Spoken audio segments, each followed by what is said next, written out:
Okay, this one is going to be a little bit of a digression because I do want to go back and go over, in this way that I've been doing, super simple, super basic, um, because sometimes people read Marx or they get into Marxist circle, and they sort of leap uh, in media res.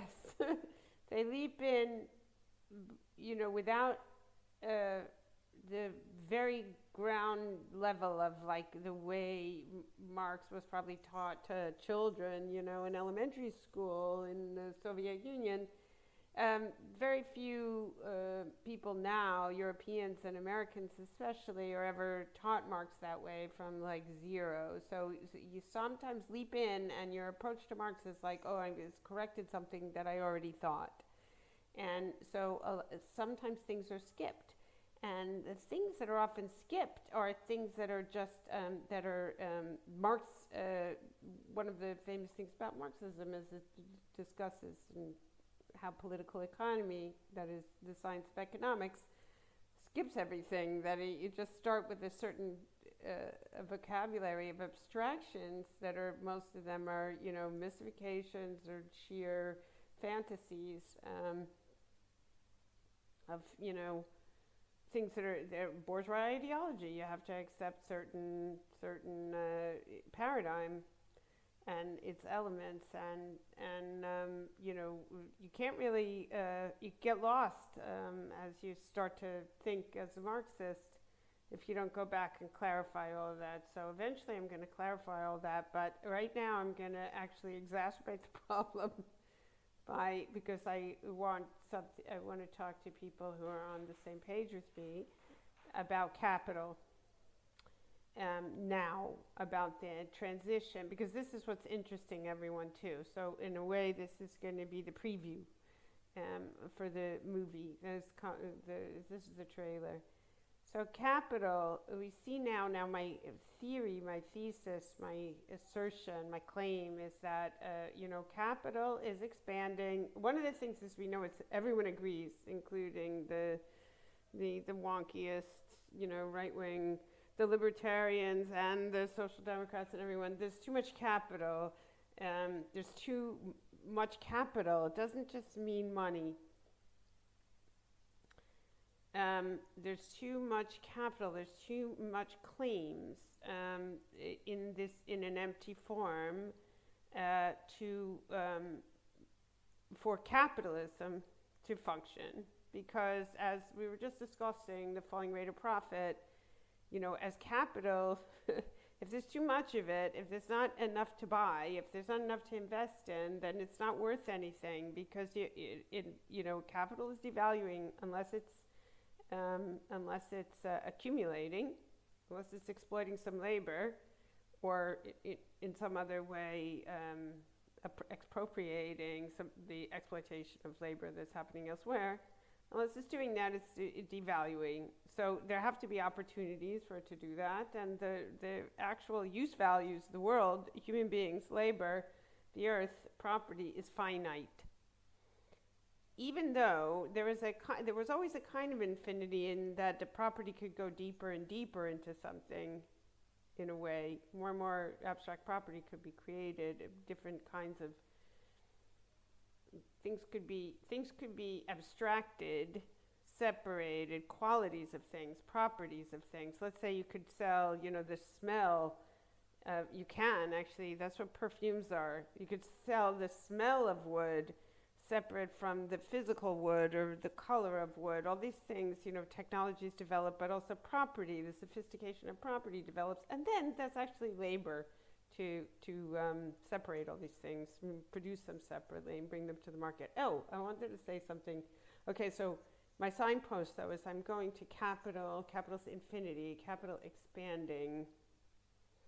And I'm going to use, as Gramsci, my favorite remark is, I don't like to throw stones in the dark, meaning he didn't like to just world build or start from nowhere, but he always begins an argument with a critique. And I'm going to be throwing my stones at David Harvey in his rather successful video reading Capital, which is not all garbage. It's kind of useful, but it's better as it's something to throw stones at than it is as something to stand naively before. And I'm going to start off throwing some stones at Sweezy and Barron and Monopoly Capital. Unfortunately, this book is now is circulating. It's like being revived. When the book was written, I was very young, but when the book was written, it was catastrophically flawed, but in a way that a lot of people didn't see. It's sort of really, it's left Keynesian. It's not really Marxist, but it's not just stupid. It's not just worthless. It's not just saying garbage. But now it's flawed in a way that makes it almost comical, and I'm not sure how it's being brought back. But the main thing, well, besides the fact, the one thing is that it extracts the U.S. economy from the world economy, and specifically the U.S.'s own empire. So it's telling stories about the U.S. economy that are really partial and confused. But the other thing it did that just made just as sort of flabbergasting is that, of course, okay, so they're talking about there being too much capital, like there is now, but it's a very, very different situation because capital is actually partially transformed. But let's say, that's a past instance, too much capital, capital's not worth anything, you can't, it's hard to make money with capital. Can't get any interest because there's too much around. Which is, the creation of petrodollars and all that is like, okay, so there's all this capital in Saudi Arabia and there's nothing to vest it in Saudi Arabia. There's nobody to put to work so that it goes to Wall Street, etc. So one of the reasons that the Wall Street is always opposed to other centers of growth and also finance. But anyway, what was I going to say? Oh, yeah. I should take notes. Okay, so too much capital. And they say, right, what they do is say, well, capital has to be burned up in certain things. And two of the things that they claim are the main sort of levers to let off steam of this. So there's too much capital. How do you destroy it? Because, one of the things, if you eat the apple, that's one way to get rid of capital. But they classify advertising and marketing and finance as this kind of waste, as eating things, as, destroying capital,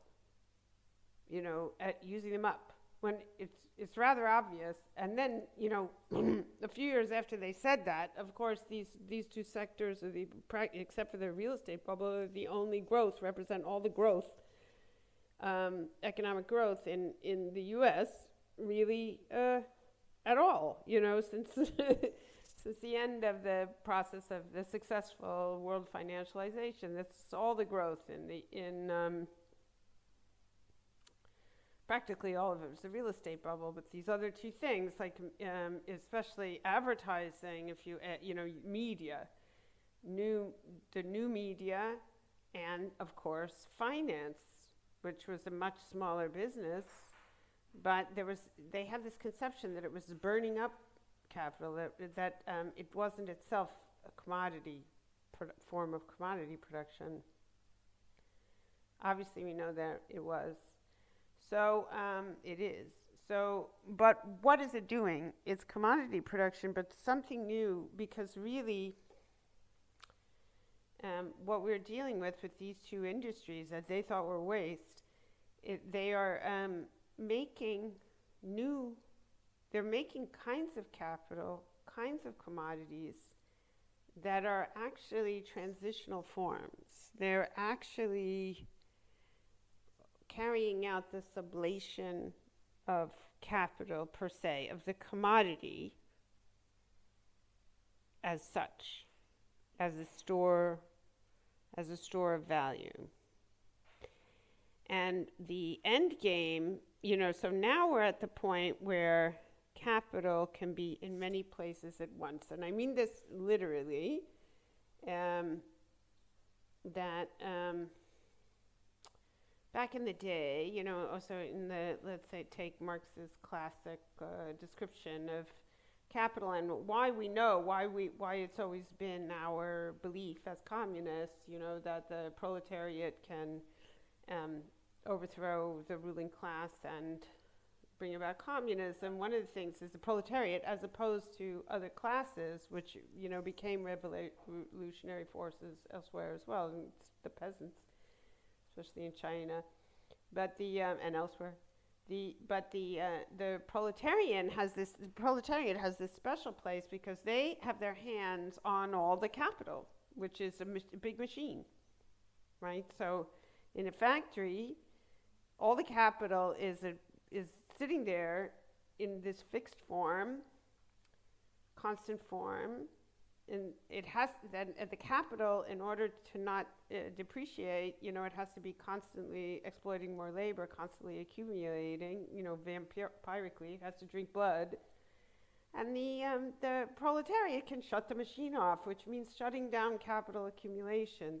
They were touching these machines, they could turn them off, they could close the factories, and that this is going to be deadly for the capitalists. That was the situation. So many things occurred that the capitalists did to escape these dangers. But one of the things that we know now, and it's important to describe the others that led up to it, but again, this is a signpost, is that they they made the capital that was fixed, they made it liquid, which I discussed earlier. The machine, first of all, it's bought with borrowed money. It's not actually freezing any capital, but it's actually now that capital, and the capital, each owner is attached like by an umbilical cord to all the other capital in the world. So at every site of struggle, it's no longer the worker shuts the machine off like a Norma Ray, and it's her against the textile firm. Now it's each worker is facing the entirety of global capital at every point of struggle. That's the power that is all amassed. They're all basically backstopping each other. And then the other thing is that the capital is in many places at once. It's leveraged very easily because of this excess of claims, empty claims, capital that you can invest, and that you can spend, that you can command resources with. And then on top of that, now you have there's multiple hypothecations of every capital asset on the face of the earth. Hypothecation meaning that this asset is put up as collateral for such and the digitality in finance means there's many transactions, many more transactions than there were when you had to write it down on paper and get a messenger to carry it across town and put it in the mail. Now there's lightning fast, instant transactions, trillions of transactions, and collateral. But collateral isn't booked or examined really,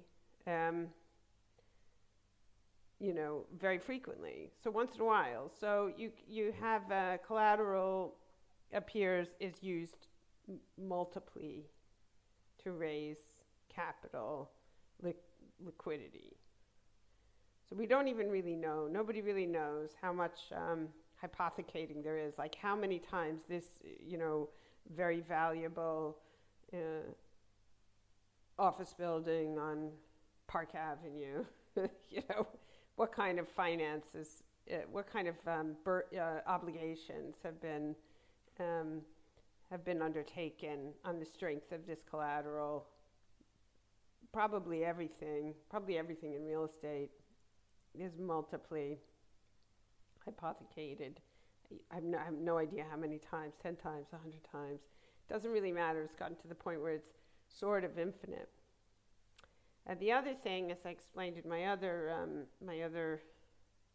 the talks that I put up on YouTube, is that the future is now infinite. The future of capital assets is now infinite politically. Now, politically, when I was a kid, the capitalist future looked pretty short. It was pretty foreclosed. Nobody on earth believed, that the capitalists who owned something was going to own it. Their great grandchildren were going to, have increasing power over others and become slaves over, reduce them to slavery over time. What you thought was that capitalism had a few years, and that each capitalist in the system, that most of them weren't going to just wind up, eating the earth and becoming the emperors of the earth. Most of them were going to have their capital taxed away, then they were going to die, that was going to be taxed, it was just going to be divided among their kids. That the capital seemed finite, even of the richest capitalists. And the banks seemed finite, and it looked like the horizon of the survival of the system was quite short, maybe a generation. We were going to have communism everywhere, or at least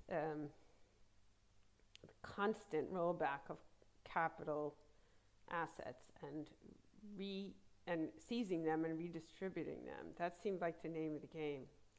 So naturally, that would affect the value in the present of, a big office building on Park Avenue. So now, though, the political situation after the reconquest of the earth, the horizon of property and titles is forever. It's the duration of the human species and the next species the other species that we evolve into. And so this is meaning the bubble of all, the mother of all bubbles, the infinite universal bubbleism of fictitious capital, because it's literally going forever. I mean, I say literally in a bad way, but I actually mean almost literally, like it's forever. There's no end to it. There's no end in sight to the eventual value of capital assets now, capital assets that aren't perishing. So that infinity of capital is something that the ruling classes, in this transitional stage, it's really a problem for capitalist enterprise per se, actually trying to exploit labor, to make commodities, to sell for a profit in markets. It's really a problem. But what it is the non-problem, the opposite of a problem, the huge opportunity. It's the sine qua non of the transition to another kind of system that, where the title is something else. And as this gets, it is confusing, it is hard to think about, but I realize that the propaganda has made it almost impossible to think about, because people really, really are confused. Like they didn't know what money was before, so it's very hard to conceive of what's happening, what capital is. I realize that people who,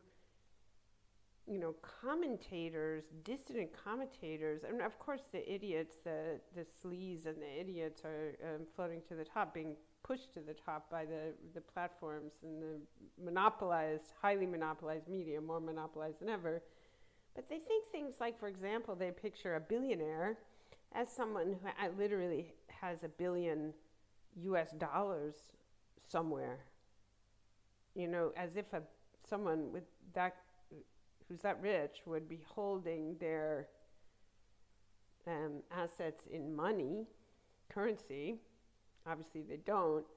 But also then they tend to think of, they move to the protocols idea, or there's a version of it's the system, but the idea that this class loves money, that they don't care about use values, they care about money. So in fact, they keep almost no money. They rarely have money. They are always turning money into some better asset. They don't have money. If they say, oh, I don't have any money, they may very well mean it. They have land, they have other kinds of money-like things, tradable securities and stuff, and art and jewels but real assets mostly, and not money. And they only have to have money for obligations like payrolls and taxes, and to move their things around, to acquire new things, and it's really it's a tool of arranging, moving, exchanging their stuff. So anyway, they want to get rid of money because of the problems that it causes by being universal, by being something that the masses also have much less of individually, but collectively a lot, more, the treasuries of the earth. Okay, so the infinity of capital is, the early stages of that is a huge problem. It's the making it so that you can't make money exploiting labor, making commodities to sell in markets. That's the falling rate of profit. And you can see how the initial description that Marx was talking about, that this becomes, it's an order of magnitude larger, more abstract, but it's exactly the same problem. And now we have something else, the infinity of capital. This is 21 minutes. I'm going to pause here.